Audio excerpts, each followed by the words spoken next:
Alors, premier point, retrouver une empreinte écologique soutenable. Bon, ça, c'est évidemment une condition de survie, hein. Mais ça va assez loin, puisque j'ai dit que si tout le monde vivait comme les Catalans, il faudrait 3 planètes. Ça veut dire que les Catalans doivent réduire leur empreinte écologique de 75%. Alors vous allez me dire, réduire 75%, ça veut dire, non, mais alors là, vous voulez vraiment nous ramener au Moyen-Âge ou à l'âge de pierre, etc. Eh bien non, non. En fait, la Catalogne a dépassé une planète, c'est-à-dire que tout le monde vivait comme les Catalans, il faudrait 2 planètes, elle a dépassé une planète dans les années 70, qui n'était pas tout à fait l'âge de pierre. Alors qu'est-ce qui s'est passé? Eh bien, ce qui s'est passé, c'est justement, pour le dire très brutalement, il faudrait rentrer dans des nuances, mais c'est précisément la globalisation, enfin, la poursuite de la société de croissance, de la marchandisation du monde. Encore en 70, on mangeait des produits locaux, on pouvait encore faire son yogourt à la maison avec de lait de la ferme d'à côté, etc. Maintenant, un petit yogourt incorpore 9000 km, 9000 km.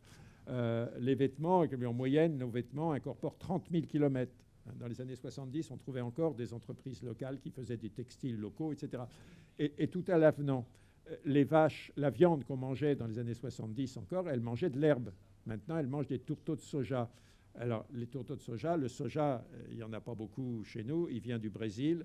On brûle la forêt amazonienne, ce qui n'est pas très bon. On produit du soja alors que les paysans, les pauvres brésiliens mangent des haricots rouges. On transporte le soja sur 10 000 km, on le mélange avec des farines animales et on rend nos vaches folles. Et nous avec. Bon. Donc, on a complètement changé. Ce n'est pas que nous mangeons... Quand on dit que l'empreinte écologique des Catalans elle représente 3 planètes, ça veut pas, alors qu'il n'y avait qu'une planète en 70, ça ne veut pas dire que les Catalans mangent 3 fois plus maintenant qu'en 70, peut-être même qu'ils mangent moins, parce que maintenant, ils savent qu'on est guetté par l'obésité, qu'on mange trop de sucre, trop de viande, trop de graisse, etc. C'est que ce qui mangent n'est pas fait de la même façon. Ce n'est pas notre consommation. Sans doute, on consomme trop, mais on consomme surtout mal. C'est-à-dire qu'on consomme des produits qui incorporent du pétrole. Quand on croit manger 1 kilo de beefsteak, on mange 6 litres de pétrole. 1 kilo de beefsteak, c'est 6 litres de pétrole. Donc, évidemment, ce n'est pas très bon. Sans parler des pesticides qu'on mange avec, etc. Bon. Et donc, réduire l'empreinte écologique, c'est pas seulement réduire la consommation, c'est changer le système de production. Ça va très, très loin. Bien sûr, consommer plus local, ne pas consommer des fraises d'Afrique du Sud alors qu'on attend la saison pour les manger.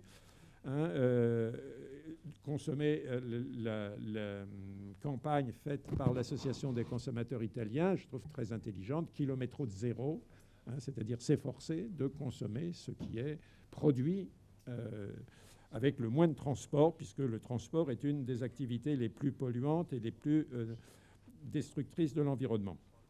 Donc, précisément, deuxième point du programme. Non, c'était au troisième. Tu as sauté une étape. Troisième, relocaliser les activités et les circuits financiers. Donc ça, on en a suffisamment parlé. Je passe assez vite parce que c'est juste pour illustrer un peu la démarche. Et c'est tout à fait adaptable. Retrouver l'agriculture paysanne, c'est-à-dire une agriculture sans pesticides et sans engrais chimiques. Ça ne veut pas dire retrouver la civilisation paysanne, parce qu'on n'y reviendra pas, où il y avait 45% ou 60% de la population dans l'agriculture. Mais en tout cas, à l'heure actuelle, il n'y a plus personne dans l'agriculture. Hein. C'est moins de 3% dans les pays les plus développés. Et donc, il serait assez raisonnable qu'il y ait 15 à 20% de la population. Il y a beaucoup de gens, de jeunes fils d'agriculteurs qui souhaiteraient s'installer et faire de l'agriculture correcte, biologique, propre, etc. Donc là, ça serait, avec les techniques actuelles ou des techniques alternatives, on aurait, avec 15% de la population, on aurait largement, mais ça créerait donc pas mal d'emplois. Ensuite, et on aurait des produits plus locaux, plus naturels, plus saisonniers, plus sains, hein, sans pesticides et sans engrais chimiques. Et en plus, donc ça ne détruirait pas les nappes phréatiques. Et comme on produirait des produits retrouvant la diversité, hein, la biodiversité, on aurait moins besoin d'irrigation et on réglerait les problèmes. On ne ferait plus des tomates sous serre en Andalousie ou des tomates hors sol, hein, mais des produits adaptés au climat et à la région. Cinquième mesure, réaffecter les gains de productivité en réduisant le temps de travail. Alors ça, c'est très intéressant. Bon, je n'ai pas le temps, mais en 2 mots.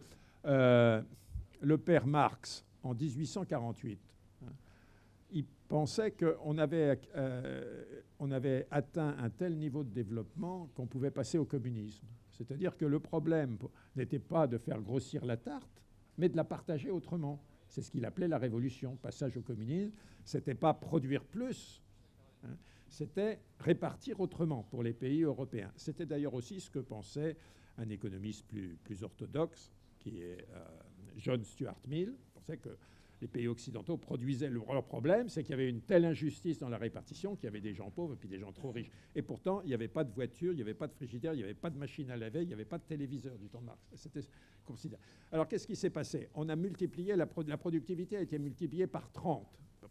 C'est-à-dire que normalement, si on avait transformé les gains de productivité en réduction du temps de travail, on devrait travailler 30 fois moins. Et pourtant, on pourrait déjà être dans une société communiste, hein, à chacun selon ses besoins. Ça veut dire que si on travaillerait 30 fois moins, on travaillerait 1 heure par semaine à peu près, ou 2. Bon, ça serait très, très supportable, hein. Qu'est-ce qui s'est passé? On a réduit le temps de travail officiel, c'est-à-dire qu'on a diminué le temps de travail par 2, à peu près. Mais c'est pas, on n'a pas réduit pour autant, on n'a pas accru pour autant le loisir ou la liberté. On a transformé le temps de travail officiel en ce que Ivan Illich appelle le travail fantôme, c'est-à-dire du temps de transport, parce qu'on les gens habitent de plus en plus loin de leur travail, puis le temps qui est consommé pour remplir des imprimés, pour faire des tas de choses, etc. Finalement, on n'a pas plus de temps libre que les gens n'en avaient du temps de Marx.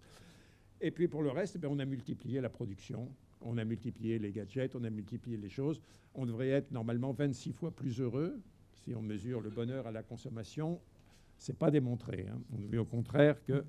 Bon, alors, donc, il ne s'agit pas de diminuer la production brutalement, il s'agit de profiter des gains de productivité qui, même dans une société de décroissance, continueront à se faire. Donc, on aura de plus en plus, toujours plus efficient en réduction du temps de travail et en création d'emplois. Bon. Relancer la production de biens relationnels. Donc, là, ce sont ces biens, les biens communs, les biens comme le savoir, la connaissance, l'amitié, etc. Tous ces biens qui, finalement, qui ont la propriété qu'on peut les consommer sans exclure les autres. Donc, si j'ai un ami de plus, je prive personne de l'amitié. Si j'utilise, comme il n'est pas breveté, comme il n'a pas eu l'idée de le breveter, si j'utilise le théorème d'Archimède ou de Pythagore, je prive personne de son utilisation. Il peut rendre aussi service à d'autres, hein. Donc ça, la connaissance, si elle n'est pas brevetée, c'est bon, pour ça qu'il faut se battre contre la brevetabilité en général et en particulier de la connaissance. Bon. Donc ça, c'est à encourager. Il y a toutes sortes de possibilités pour le faire, pour se réapproprier le temps, hein, les biens communs, les biens partagés. Réduire la consommation d'énergie. Voilà. Donc, on en a un peu parlé. Facteur 4 dans mon programme, parce que comme il y a déjà une association d'ingénieurs qui a travaillé là-dessus, donc là, dans le programme, je reprends purement et simplement leur projet au niveau français.